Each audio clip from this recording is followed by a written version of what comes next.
Capítulo 21. Entre batallas. 25 de enero, año 1 del Nuevo Mundo, Ministerio de Defensa, Ichigaya, Tokio, Japón. Una gran cantidad de funcionarios y personal de las Fuerzas de Autodefensa, JASDF, incluidos miembros de la Agencia de Adquisiciones, Tecnología y Logística, ADLA, se habían reunido en una sala de conferencias. Bien, nos gustaría comenzar la reunión de estudio sobre la dirección de la adquisición de equipos en el nuevo programa de directrices de defensa y el nuevo programa de adquisición a mediano plazo. La reunión se celebraba para revisar completamente las directrices de defensa y el programa a mediano plazo debido al cambio drástico en el entorno de seguridad.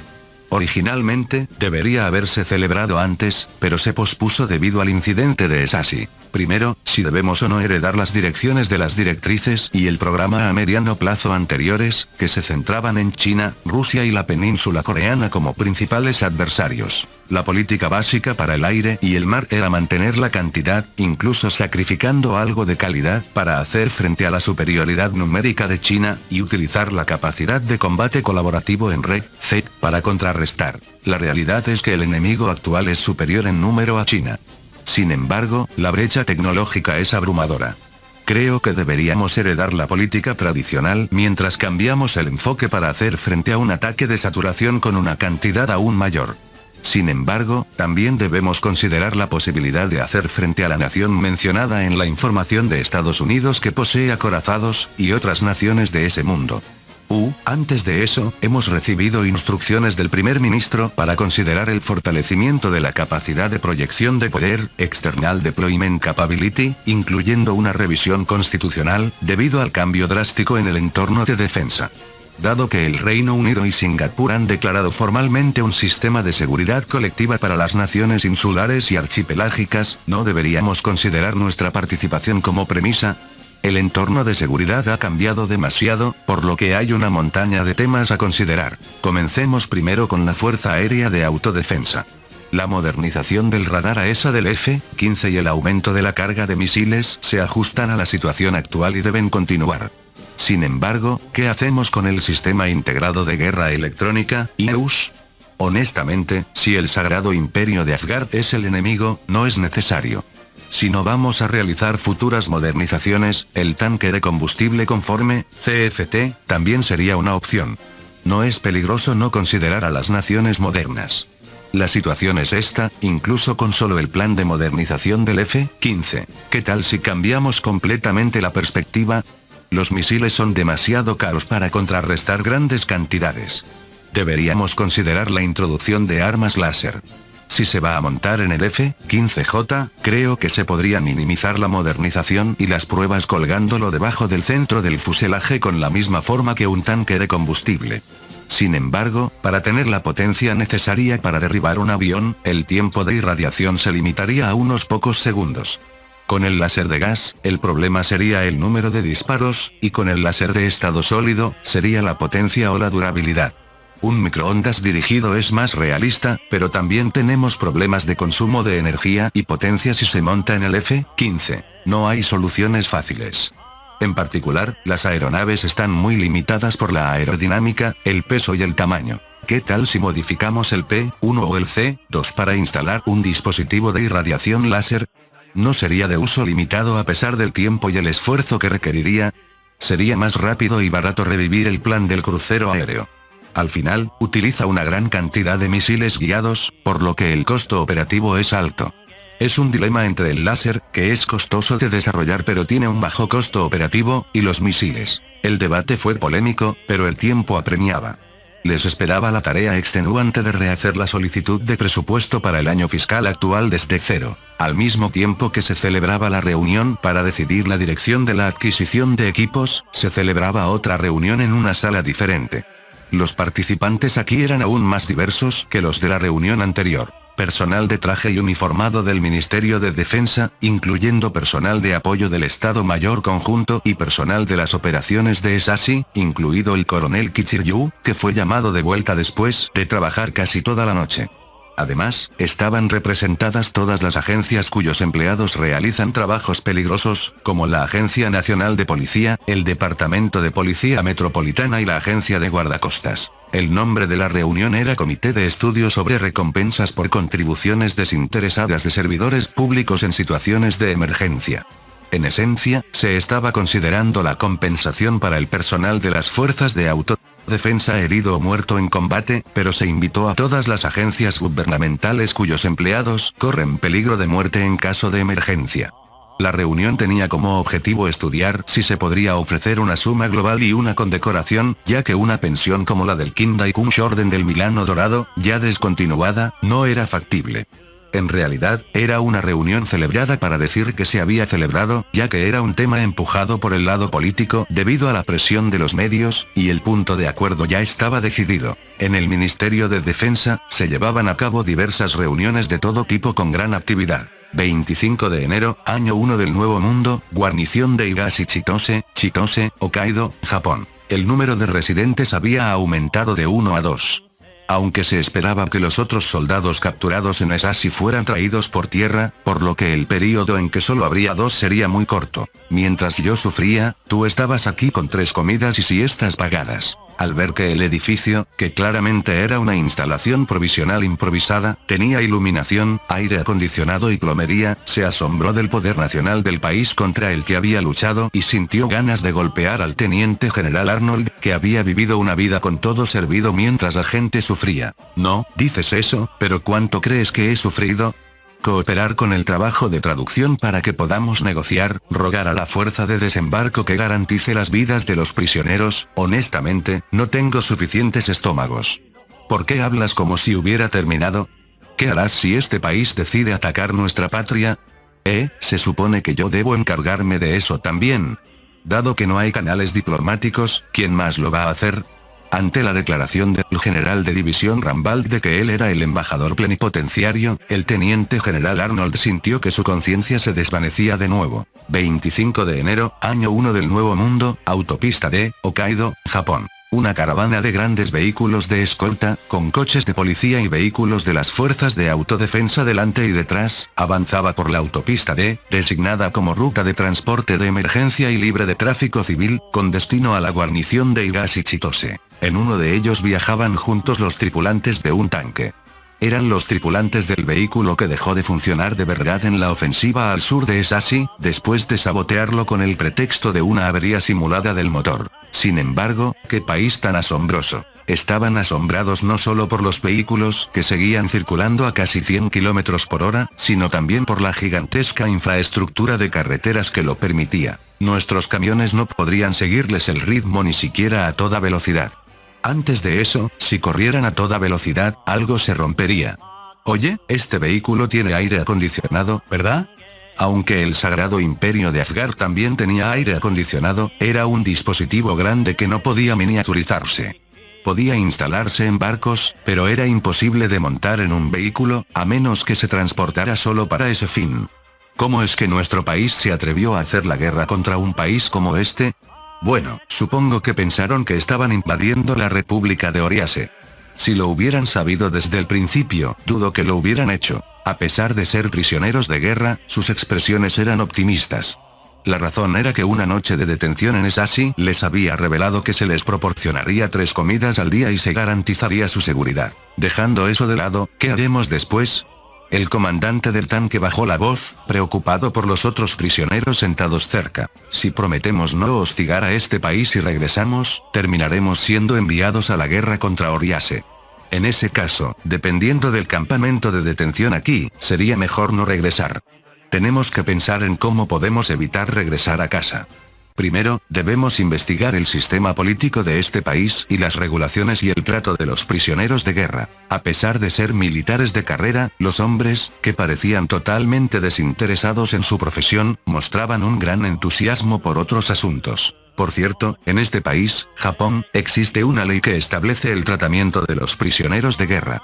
Sin embargo, dado que fue promulgada en 2004, no es algo de lo que puedan presumir mucho. Por cierto, no existe una ley específica sobre qué hacer si un miembro de las fuerzas de autodefensa es capturado como prisionero de guerra. Se dice que la tradición japonesa es no vivir para sufrir la vergüenza del cautiverio. Eso es una broma, pero la realidad es que, en el estado actual, donde la deserción apenas conlleva sanciones serias, no hay base legal para impedir que un soldado abandone intencionalmente su deber y se rinda al enemigo.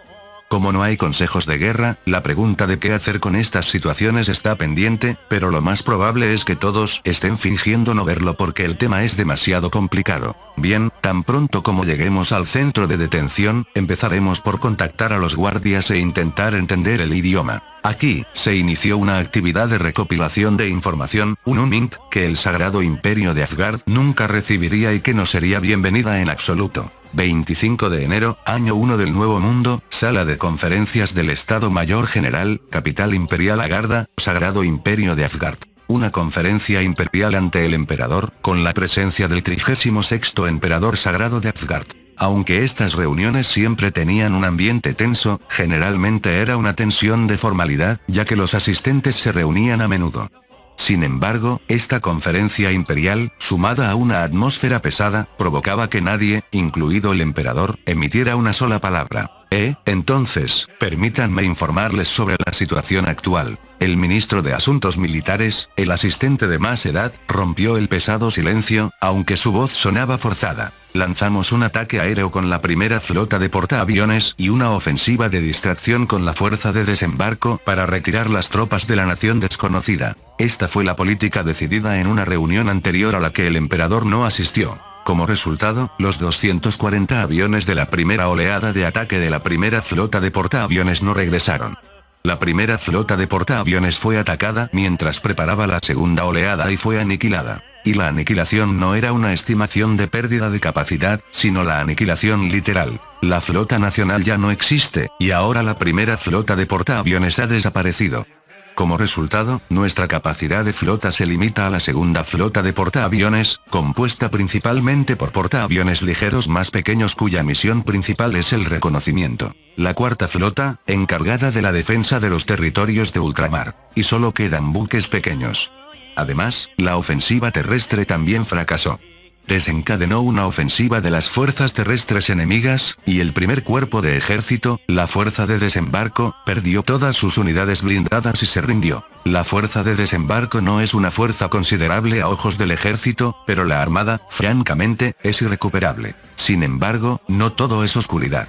Parte de la primera oleada de ataque de 240 aviones atacó el territorio continental enemigo. Por lo tanto, si reunimos más fuerzas aéreas y atacamos, ¿dónde están esos aviones y esos pilotos? La aviación de la primera flota de portaaviones era una élite conocida por su riguroso entrenamiento dentro de la aviación naval. Habían desaparecido con sus aviones. Y la fuerza aérea, las unidades en el continente, habían sido virtualmente aniquiladas por los persistentes ataques a los aeródromos por parte de Inglaterra y Japón. Se estaba llevando a cabo un redespliegue para traer de vuelta al continente a la mitad de la fuerza aérea que se encontraba en territorios de ultramar para compensar.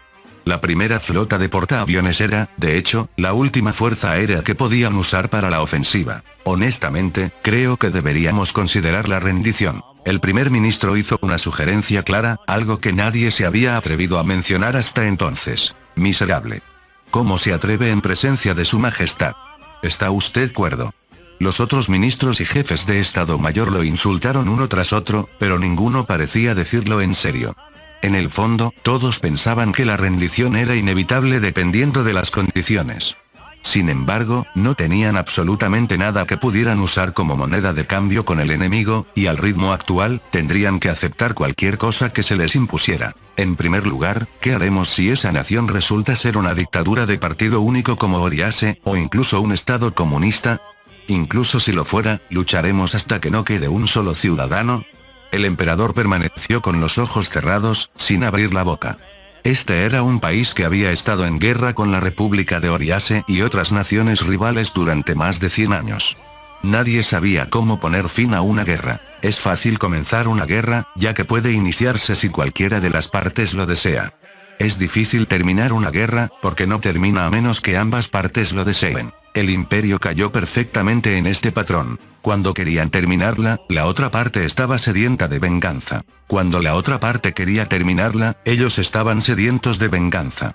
Así, habían continuado con conflictos interminables, de modo que el estado de guerra se había convertido en su estado de paz. 25 de enero, año 1 del Nuevo Mundo, residencia del primer ministro, Londres, Reino Unido. Parece que el combate en Japón ha terminado. El secretario de Relaciones Exteriores comentó esto mientras disfrutaban de la hora del té, como si dijera, tardó más de lo que esperábamos. Originalmente, el plan era esperar a que se agotaran por asedio para evitar pérdidas humanas, así que, si se considera eso, creo que terminó rápido. Pero con esto, Japón se calmará y podremos entrar en las negociaciones para el sistema de seguridad colectiva. Aunque seamos países amigos que ahora somos vecinos, el público probablemente se opondría a crear una organización de seguridad colectiva con un país que estaba en guerra. Más bien, considerando también la situación en Estados Unidos, la defensa unilateral en este mundo es una mala jugada. Tendremos que construir un sistema de seguridad colectiva no solo con Japón, sino con varias naciones insulares vecinas, o el presupuesto de defensa se disparará. Las naciones insulares, debido fundamentalmente a restricciones de población, tienen dificultades para alcanzar la escala de una gran potencia. Tanto Japón como el Reino Unido pudieron convertirse en naciones de esta envergadura precisamente por su posición estratégica de estar cerca pero lejos del continente. Sin embargo, aparte de Japón, solo podemos contar con Singapur y Taiwán. Incluso Taiwán está en conflicto entre la facción pro-independencia y la facción continental. Aunque, a estas alturas, no creo que la facción continental signifique ya nada. Para alguien que lo mira desde fuera, ¿qué sentido tiene la facción continental cuando se han alejado tanto de la República Popular China, hasta el punto de tener a Rusia y Guam en medio? Sin embargo, la facción continental tiene sus propios intereses y beneficios. A pesar de esto, el Partido Comunista Chino está centrado en el nuevo continente, por lo que Taiwán está esencialmente enfrascada en sus propias luchas internas. Queda la duda de si China volverá a interesarse por Taiwán en el futuro. Poner a Taiwán bajo su esfera de influencia sería muy beneficioso para clavar una cuña en el archipiélago que, de lo contrario, se convertiría en el patio trasero de Reino Unido, Japón y Estados Unidos. Sin embargo, tratar a Taiwán, que es prácticamente un estado independiente, como una provincia o condado de la República Popular China, provocaría inevitablemente oposición tanto interna como externa. Por lo tanto, no podría utilizarse como base del Ejército Popular de Liberación y no serviría como cuña. Al final, la verdad es que Taiwán está atrapada en sus propias luchas internas, arrastrada por el pasado. Bueno, por ahora, esperaremos con Taiwán. Entrometernos a la fuerza solo nos quemará. Luego, bueno, las naciones grandes son Indonesia, Filipinas, y también Madagascar. Francamente, si se trata de contar con ellas para la seguridad colectiva, solo aumentará nuestra carga. Si lo consideramos como la construcción de una esfera económica, se puede esperar crecimiento futuro, por lo que podría tener sentido incluirlas. La nación que sigue revolviendo la historia mundial se puso en movimiento para construir nuevas relaciones internacionales. Fin del capítulo 21. El link a la historia del autor estará en la descripción.